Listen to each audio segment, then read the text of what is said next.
Hello, this is your host, Todd Lewis of the Praise of Folly podcast. This is episode 69 of the Lyceum Roundtable. I'm here again joined by Keith Preston, Swithun Dobson, and Terminal Philosophy to discuss the BRICS and more specifically some news that I've heard regarding Saudi Arabia.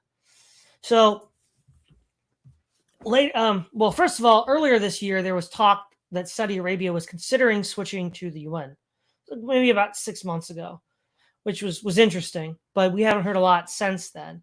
Then I think it was about a month ago, Joe Biden went to Saudi Arabia directly to ask for oil, as well as other oil producing countries like Venezuela, and they more or less all turned them down. One of the things that I had predicted would happen did happen. OPEC and OPEC Plus, which is OPEC plus Russia, decided to reduce oil production now officially by 2 million barrels a day, which Russia's one thing for Europe, but now that OPEC's thrown its hat in the ring, this means something directly for the United States. And the United States is deeply concerned. Now, as of the 18th of this month, there have been reports coming in that after the president of South Africa visited the monarch of Saudi Arabia, there were talks that Saudi Arabia wished to join the BRICS, which, again, that's huge, not unexpected if you looked at the fact that there was talk about them going to the yuan. Now, with this particular incident, there's a couple ways we can sort of try to read this.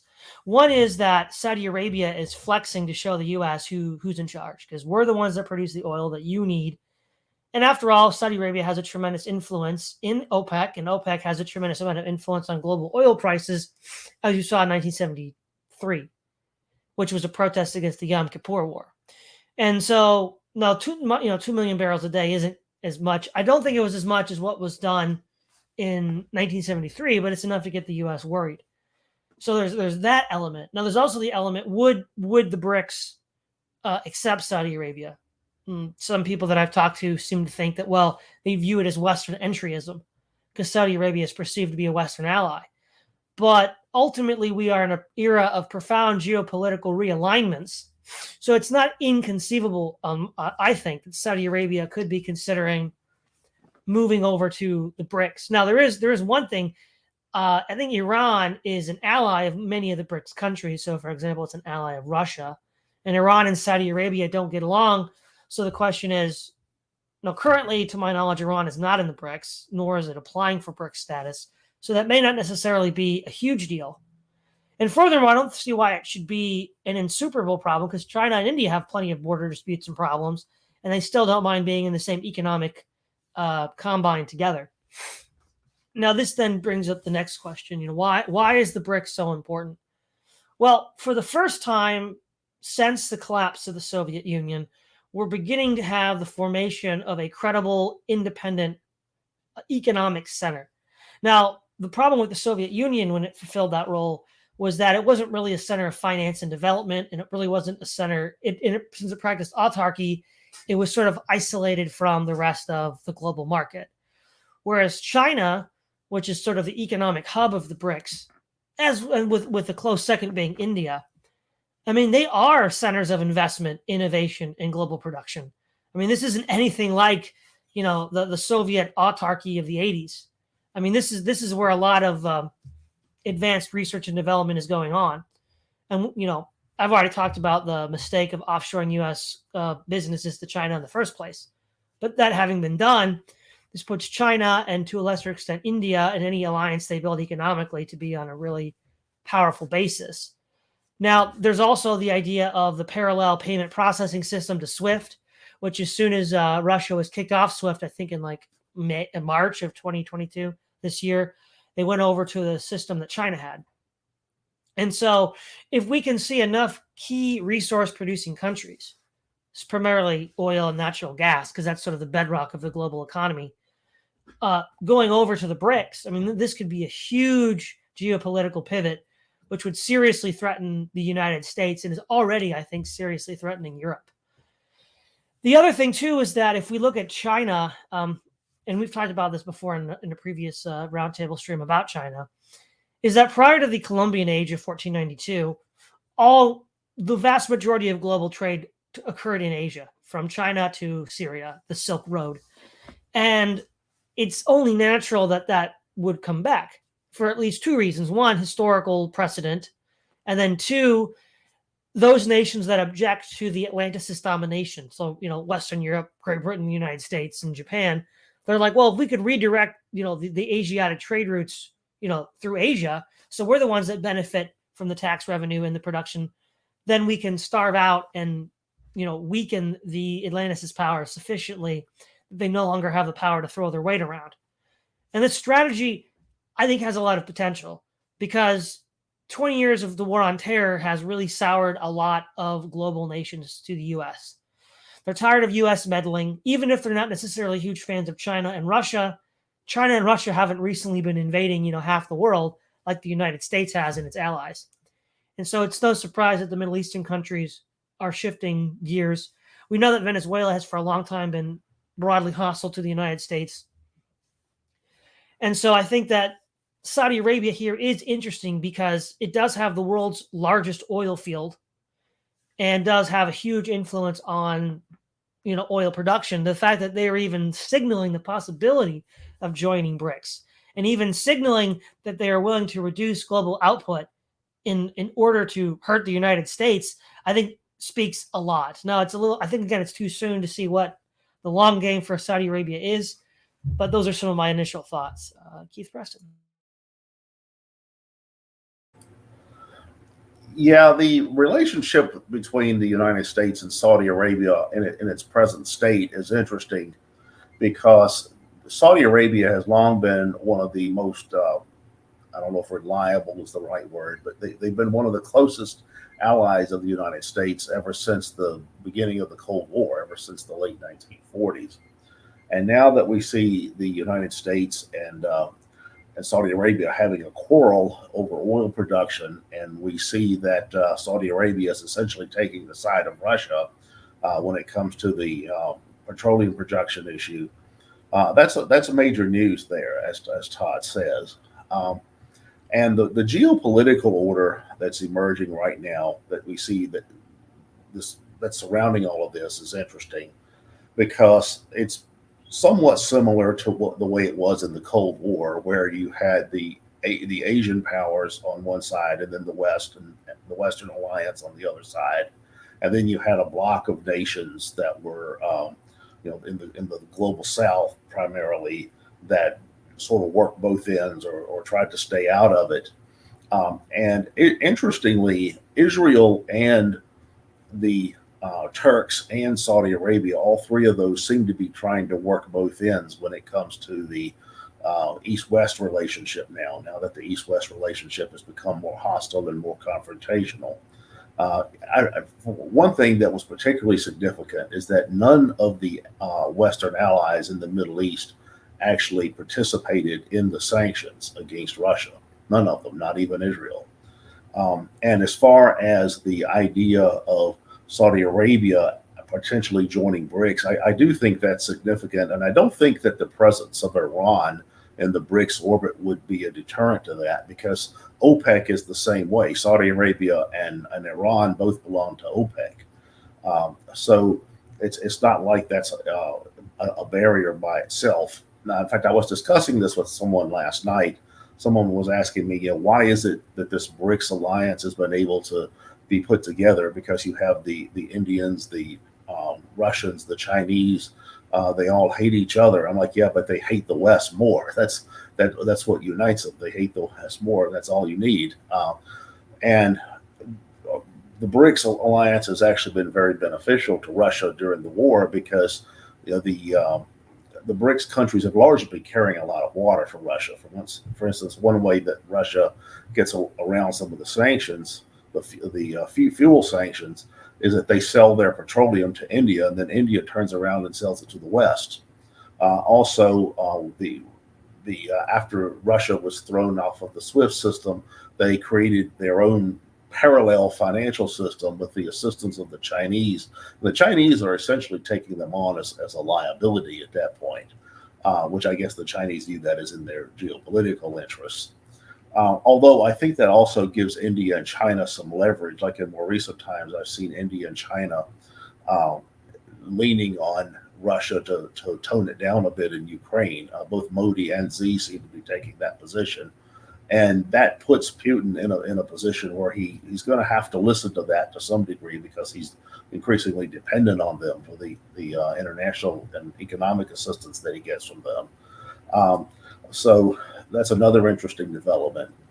But the split between the U.S. and Saudi Arabia, I think, is particularly significant, because I never would have seen that coming. I always thought, that's almost like a split between the U.S. and Israel. It's not quite that severe, but it's significant. In fact, even the U.S. and Israel, I mentioned that Israel is not participating in the sanctions. In recent times, I've seen disagreements between the American neocons and the Israelis. The Israeli nationalists seem to have certain positions on geopolitical factors that the American neocons, the way I frame it is, you have Israeli nationalists versus diaspora Zionism, what I call diaspora Zionism. And they seem to be splintering, because I think the Israelis are concerned first and foremost about Israel's geopolitical interests. And it's certainly true that the diaspora Zionists care about that as well, but they care about the interest of Zionism in a wider sense. I think that they have this long-standing grudge against Russia, for example, and I think that they see prosecuting the war in Ukraine to the max against Russia, using the Ukraine situation as a proxy war against Russia. I think they see that as an opportunity to strike at Russia. In fact, I saw Jake Tapper interviewing John Bolton earlier today, and Bolton was actually calling for regime change in Russia. He was saying, now it's not like it's not going to be hard. I'm not saying it's going to be easy, but he was saying, well, of course, what we really need to do is just maximize our effort to support Ukraine, with the idea of not only driving Russia out of Ukraine, but we got to work on eventual regime change in Russia. Oh, and by the way, we need regime change in Iran too. So basically, let's just fight the whole world at once. All the while, our own society is going completely down the tubes. I'm sure there were insane Roman emperors that made those kinds of comments, in the latter period of the empire as well. But the geopolitical alignment that's taking place is really interesting. In one of our most recent episodes, we talked about the Richard Hanania article about who's more optimistic about the future of the United States, and he takes a position that's fairly similar to that of Peter Zeihan, both of whom have this kind of, America's going to be okay. Yeah, the international system is falling apart, but the United States is still going to be okay. I think at bare minimum, the U.S. will be okay only relative, perhaps, to some of its competitors. That's the most optimistic thing you could say about the future of the U.S. All right, Swithun. I think an interesting question here with respect to the BRICS is, how much power could they, in principle, have worldwide? Ricardo has mentioned, do they have the human capital to compete with the West? Just a note, Todd, you mentioned whether Iran had asked to join. I just checked now, and Iran had asked to join the BRICS. They had sort of an application stage. So it does seem to be becoming sort of like the anti-American alliance. Now, do they really have that much clout? Well, India and China do.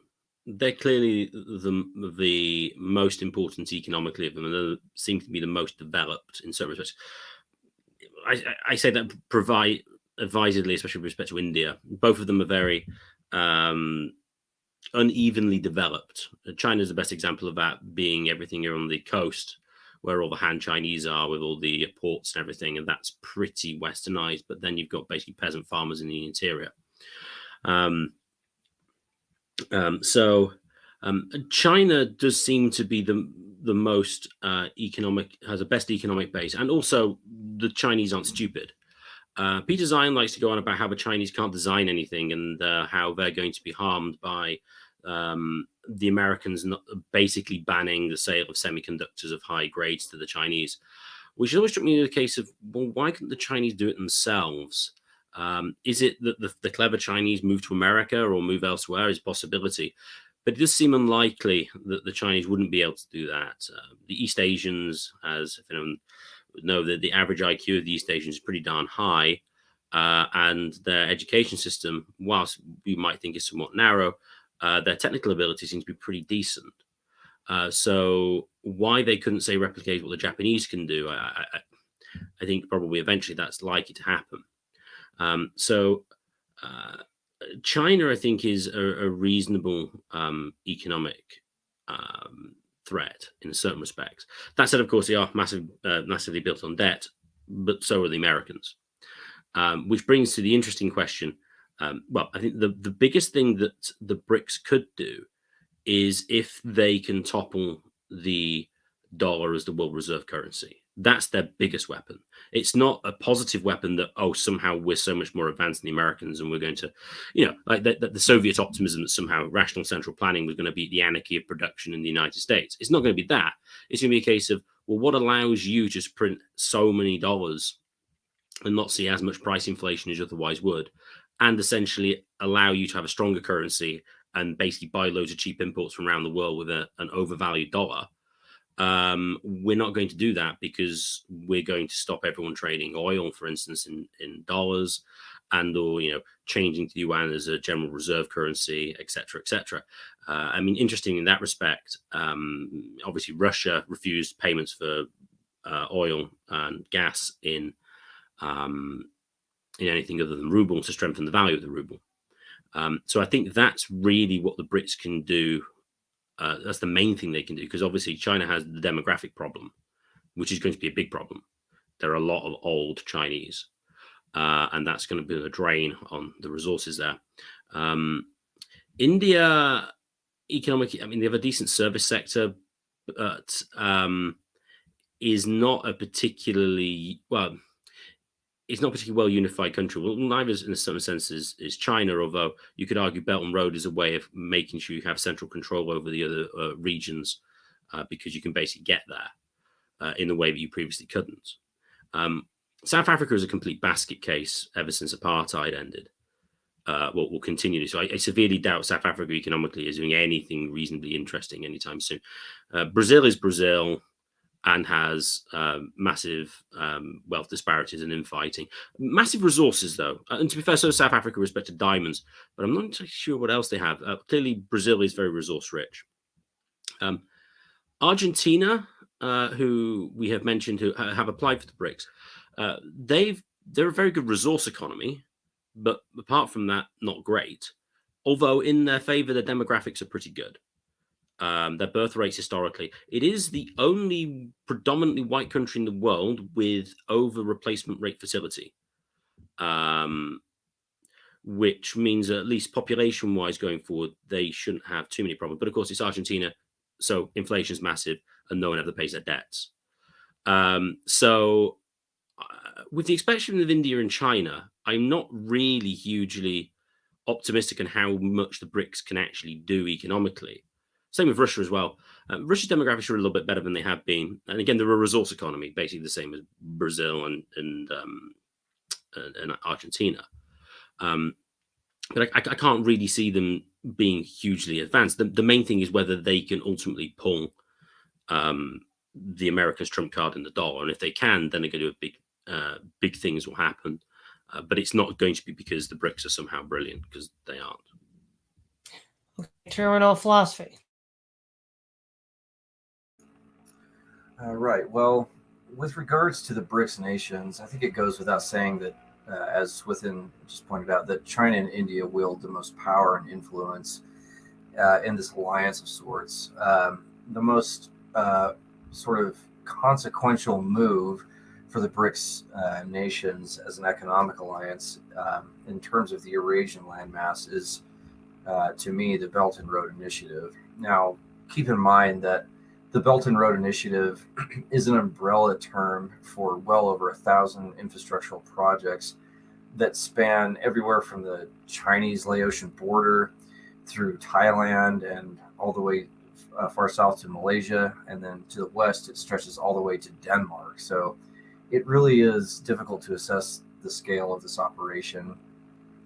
In an American context, take Eisenhower's Federal Aid Highway Act of 1956 and multiply it by about 30 or 40, and then you'll have a clearer idea of just how colossal this undertaking is. It'll take about 25 years from now or so, or a bit longer than that to complete. Now, even if partially completed, provided that China can consistently ship goods and materials to India, the Middle East, and Europe, as well as establish the infrastructure for ocean trade, also with India and the Saudis and Eastern Africa, this could mean that China may secure a more long-term source of economic partnerships and relationships that are independent of its current relationship with the United States. Now, there is, of course, a sort of tremendous amount of skepticism as to whether or not China can even complete all of the construction projects it signed itself up for.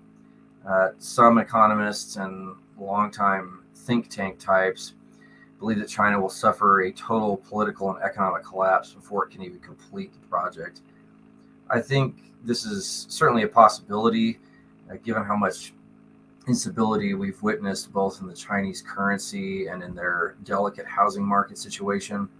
And this speculation of mine is also it's negating the impending population and demographic problem, which China will certainly face in the coming decades. So, and that's something that could fill up a podcast for hours and hours. But apart from that, China will have to determine how it reacts and grapples with its own banks and lending tendencies, which tend to create a risky economic environment. And this is both for itself and other developing nations. For example, Pakistan, if Pakistan is one of the more potent members of some of the Chinese Belton Road nations, and if it cannot repay its loans, which it received from Chinese banks, to complete a critical part of the Belton Road Initiative, and this is known as the China-Pakistan Economic Corridor, and this gives China maritime access to markets that are based in the Indian Ocean.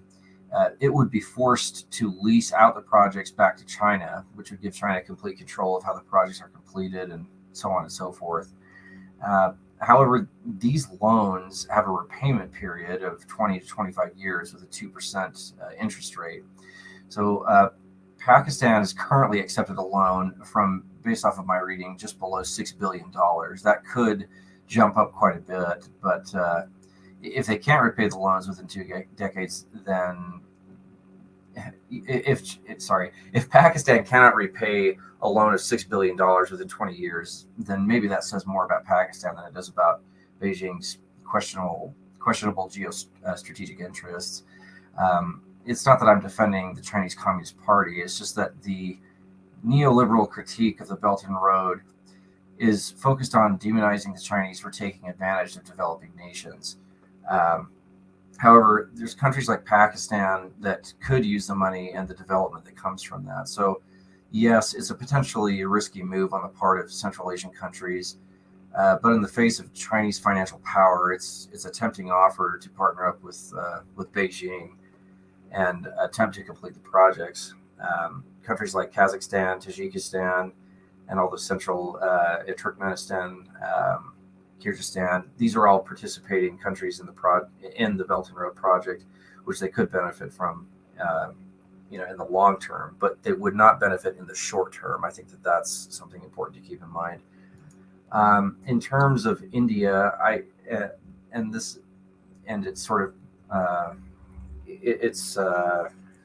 in terms of India and how it relates to the member states of the BRICS nations, things are more complicated.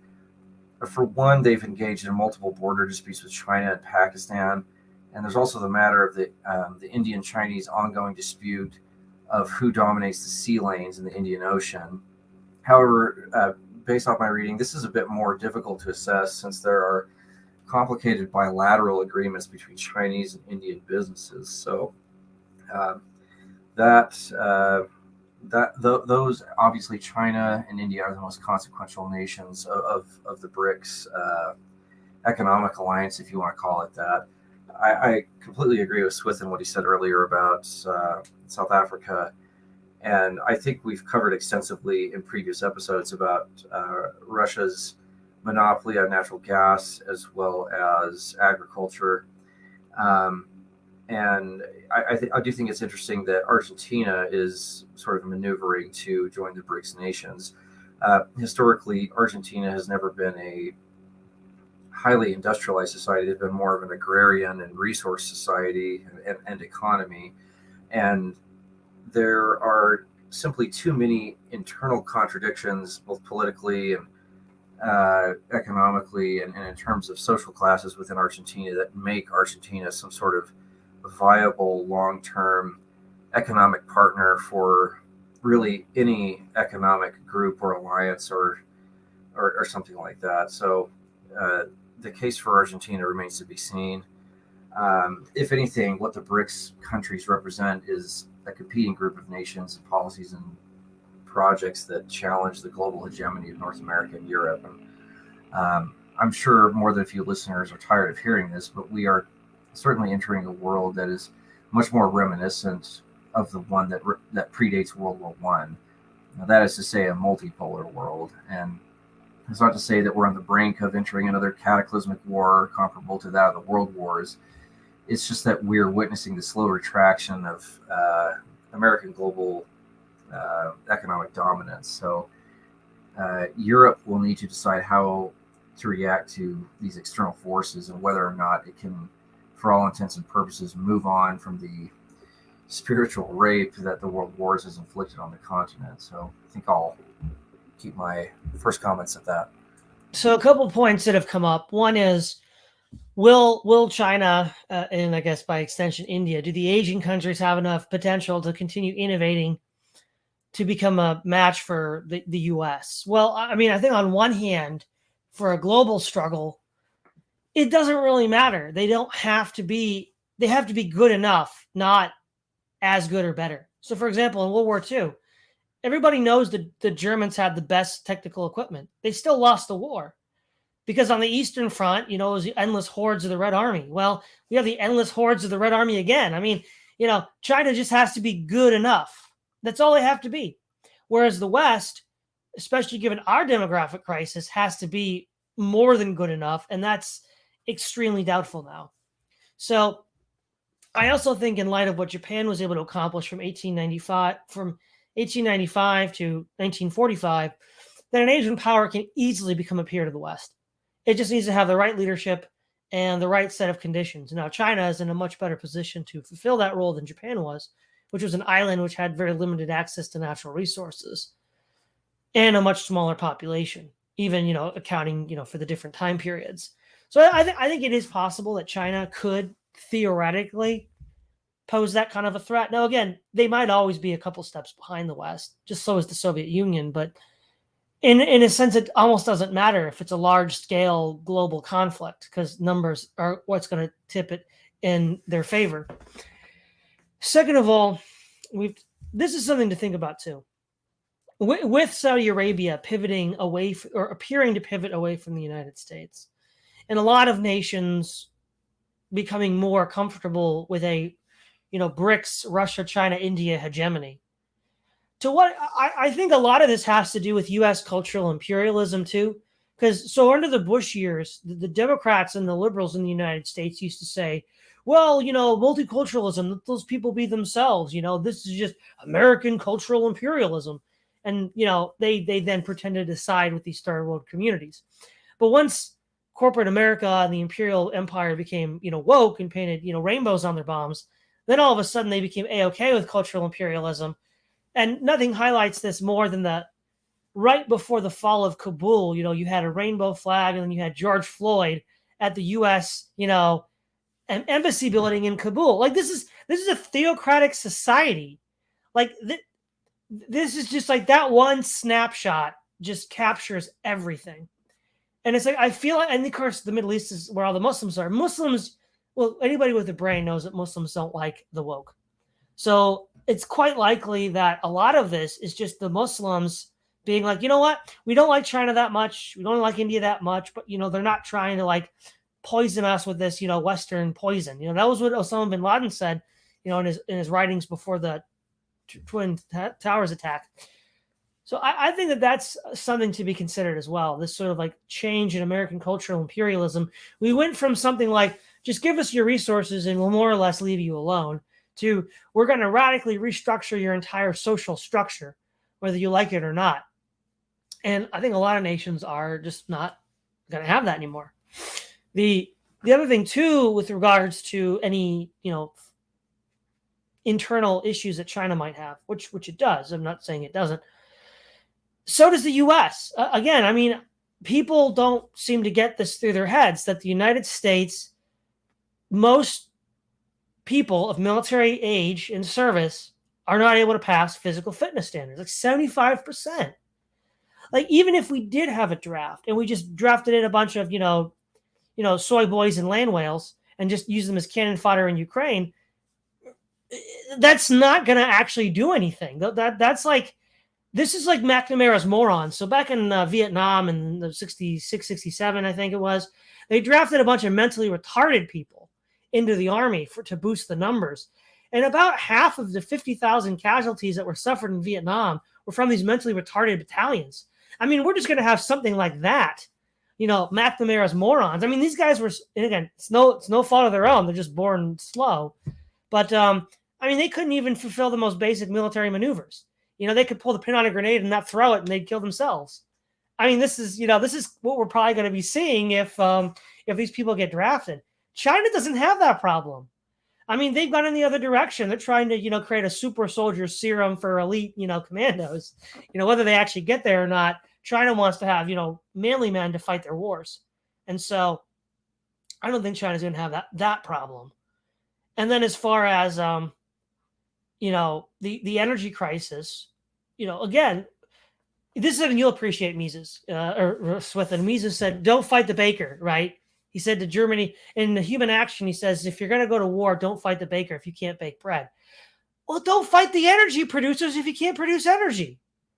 I mean, but that's exactly what the United States and the Western world is doing with Russia and OPEC being the energy producers. And of course, China has cornered the market on lithium, so EVs will probably go to the BRICS. I just think that the BRICS, the reason why we don't see them flexing more is they don't have to. They just have to wait. Napoleon once famously said, never interrupt your enemy while he's in the process of making a mistake. So, Keith Preston. Yeah, to piggyback on what terminal philosophy was saying about we're moving into a multipolar world, there's a map that's been circulated on as a meme on various social media at times that depicts more or less what the Eurasianists view as the future world order. For those who don't know, the Eurasianists are a political faction in Russia that is very anti-American, very anti-Western, very Russo-centric, but they basically view the future world order as being multipolar, and one where instead of either having a unipolar superpower like we had after the Cold War, or having a bipolar world like we had during the Cold War itself, that it would be more like the pre-World War I era that terminal philosophy was talking about, because you'd have a lot of regional powers. And then the way that their map is broken down, it's Russia pretty much dominates the Eurasian landmass, but then China is there and India is there as well. And then you have all these other places that have their own sphere of influence: North America, Latin America, Europe, the Pacific Rim, Australasia, Africa. And I think that is probably a fairly realistic assessment of what the future world order is going to look like. Now, you still might have blocks of alliances, like you'll still have the BRICS as one block of alliances, but the BRICS within themselves aren't going to be some sort of unified block in the same way that the two blocks were during the Cold War. Instead, it's going to be more like the kind of alliance system you saw in the pre-World War I era, where strictly temporary alliances of convenience. And with each of the alliance partners having their own interests. For example, within the BRICS, they may be economic allies, but Russia, China, India certainly do and are going to have their own sphere of interest as well. And I lean towards the view that as America continues to decline internationally and domestically, America is probably going to try to strengthen its partnerships with other players in the Western alliance. In fact, I started predicting this back in the neocon era, back in the George W. Bush era. Back then, I started thinking that the neocons would probably overreach and cause American overreach. And then that means you'd see a period of American decline. And then the United States would end up trying to strengthen its partnerships with Europe and with the Pacific Rim countries and so forth, as a means of maintaining its own position. And we've started to see that nowadays. We started to see the Biden administration trying to strengthen its alliance with NATO, particularly since the war in Ukraine has started. And we've also seen the Biden administration trying to put together this alliance they call the Quad in Southeast Asia against China, with Australia and other countries there. So the Western Alliance is going to be sort of like the Western BRICS, in the sense it'll be the Pacific Rim and Europe and North America is sort of like the equivalent of the BRICS, only in the West. And increasingly, you see a lot of lesser regional powers becoming influential as well. And that wasn't something that was that common for a long time. But more and more, you see Saudi Arabia asserting its own sphere of influence. They've got their war going on in Yemen. You've got Iran and its resistance axis, this alliance that they put together throughout West Asia. And then you've also got Turkey. You've got the Turks and their neo-Ottoman ambitions, and all of that really, all three of those are to a large degree outside the whole BRICS versus the West rivalry. I think all three of those, if it came right down to it, they would side with the BRICS if they had to over the West. But they still have their own realm of influence. And then we even see Southeast Asia becoming increasingly important economically and just in terms of development. We see Latin America going its own way. We've got the pink tide. I mean, how many countries in Latin America now have openly anti-American governments? I mean, it's quite a few of them. And in Africa, I think the real, I guess if you the real geopolitical conflict in some ways now is in Africa, because it seems like the West and China are now vying for hegemony in Africa. But I do see the kind of paradigm that the Eurasianists envision happening, where instead of having either a bipolar world or unipolar world, you have a multipolar world where you've got all these regional powers and all these different alliance blocks with their own spheres of influence, and then with all these partners with their own miniature spheres of influence as well. The people who were bullish on the U.S., like Peter Zion, like Richard Hanania, the only thing I could say in their favor would be the only thing that's going to give the U.S. the upper hand is if their competitors are just that awful.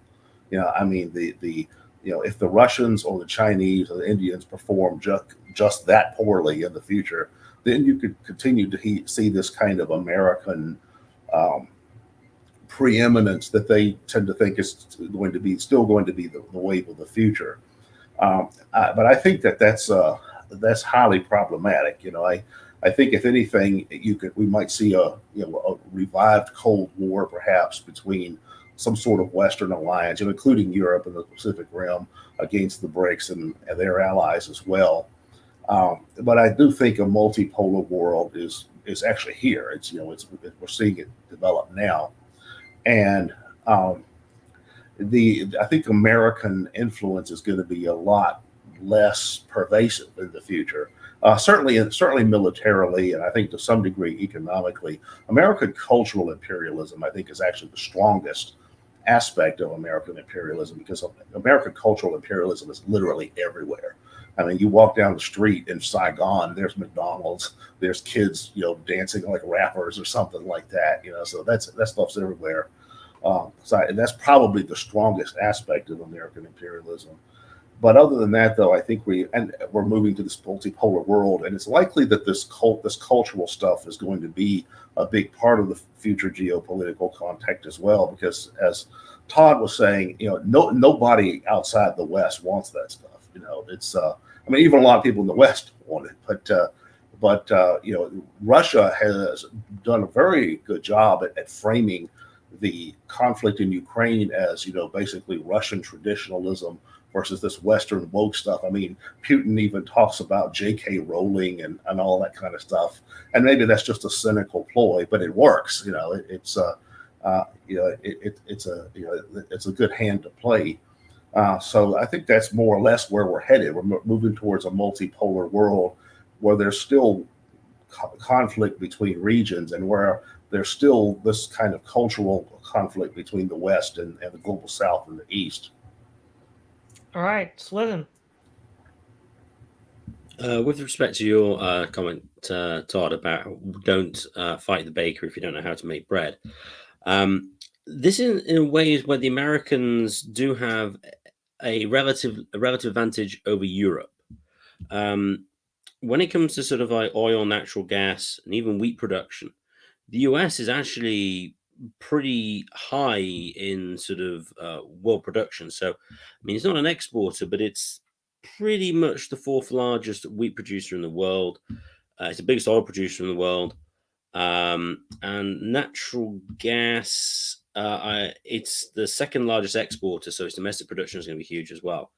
So when it comes to actually getting the resources with all these wars and stuff, they're actually going to be able to get it. It just means that they're going to be quite expensive because the world price will be higher. And so they'll be able to rake in a lot of money for it. This is unlike Western Europe to a large extent, which doesn't have any. Many of these things. Obviously, there's Norway with natural gas and oil. But apart from that, it's a pretty poor when it comes to natural resources. France isn't bad with agriculture, but Western Europe has a particular problem of actually even getting the resources. And of course, Nord Stream 2 was, useful for the Americans, a bit that way, to stop the Germans striking a deal with the Russians. So otherwise they might freeze. Because a lot of things in the backdrop with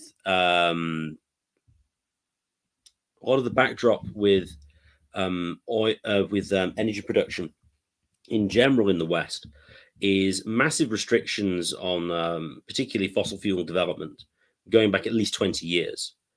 So the reason why gas is so important now, as much more so than it was historically, is because, your electric grids would be powered by coal and some nuclear output. Coal was basically demonized and basically illegal. Nuclear may as well be in most cases because of the massive regulatory impact on there. So gas is the only major reliable source of electricity. And when the unreliables, wind and solar, are unsurprisingly unreliable, you have to go to gas. And so the demand for gas it rockets. If it was the case that you had grids which were much more heavily based on coal and nuclear as general power output, simply this issue with gas simply wouldn't exist. And it also, in my understanding, that coal is more abundant in the world than natural gas is anyway, and most countries can basically get it. I mean, in Britain has a lot of coal still. We just don't mine it. Also, though, even though I was saying relatively bullish on the Americans, when Biden was running for office, he said, "I guarantee you, we are going to end fossil fuels." There has as well, again, with regulations in America. Now, this is something Alex Epstein writes about, that you need to have a long-term plan to be able to do any major sort of resource development. And if you think that your pipelines can be closed down, I can't remember what happened. I think Keystone was closed. I don't remember exactly. But getting grants and starting up mines and things like that just take, I think the average time taken in America to get a license to build a mine is like 10 years. Any of this raw resource development simply has been at the behest of the green lobby for at least 20 years. So whilst I think America comparably is better than Western Europe, the extent to which it follows California's lead is the extent to which they're not going to have any power, which of course will cause a bit of a problem going forward. I mean, I can't really see you doing particularly well in military conflict when you don't have enough power to run your factories to build munitions, for instance. So this isn't to say that the Americans are in a particularly great position. It's just to say that Western Europe is screwed. All right, terminal philosophy. All right, well, just to riff off some of the things that Swithun was saying, another thing that Western Europe has unfortunately stupidly pulled off is that we mentioned this in a previous episode, but Germany made itself entirely dependent on Russian oil imports.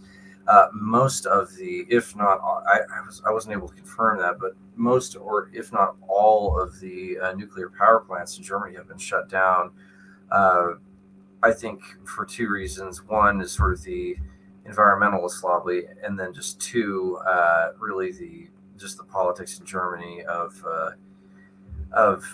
some of the bilateral agreements between different German and Russian firms for gas. And now Germany, is the technological and scientific heart of Europe, and they're really good at refining it. But the thing is that the raw material itself has to come in from somewhere. And so they've negated themselves any sort of long-term option, and they've made themselves completely dependent on Putin for natural gas.